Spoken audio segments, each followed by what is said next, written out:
अरे हुडीनी की।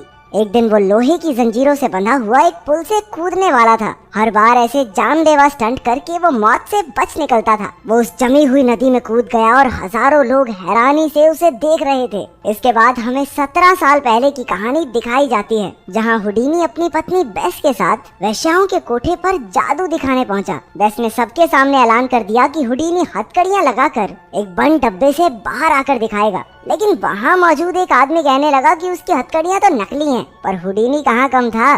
उसने कहा कि वो कोई भी हथकड़ी पहनकर ये करतब करने को पूरी तरह तैयार है। वो आदमी असल में एक पुलिस वाला निकला और उसने हुडीनी को असली हथकड़ी पहना दी। हुडीनी पीछे मुड़ा और बड़ी सफाई से एक सुई की मदद से खुद को छुड़ा लिया और सारी जनता ने उसकी वाहवाही की। उस दिन के बाद हुडीनी पूरे अमेरिका में सबसे बड़े खतरों के खिलाड़ी के नाम से मशहूर हो गया। वो अपने शोज में सिर्फ हथकड़ियां ही नहीं बल्कि लोहे की जंजीरों से भी आजाद होकर दिखाता। दरअसल उसने बचपन में ही जादूगर बनने की ठान ली थी और वो छोटे मोटे जादू करके थोड़े पैसे भी कमाने लग गया था। उसकी माँ तो काफी खुश हुई, लेकिन उसके बाप को ये सब पसंद नहीं था। इसलिए वो अपने भाई के साथ घर छोड़कर अपने दम पर नाम कमाने निकल पड़ा। दोनों भाई मेले में करतब दिखाकर अपना और अपनी माँ का पेट पालते थे। कुछ साल बाद हुडीनी ने बेस को डांस करते देखा। वो तभी से उसका दीवाना हो गया और बाद में उसने बेस को अपने साथ काम करने के लिए भी तैयार कर लिया। उस दिन से दोनों देश विदेश में घूमकर अमीरों के लिए जादू दिखाने लगे।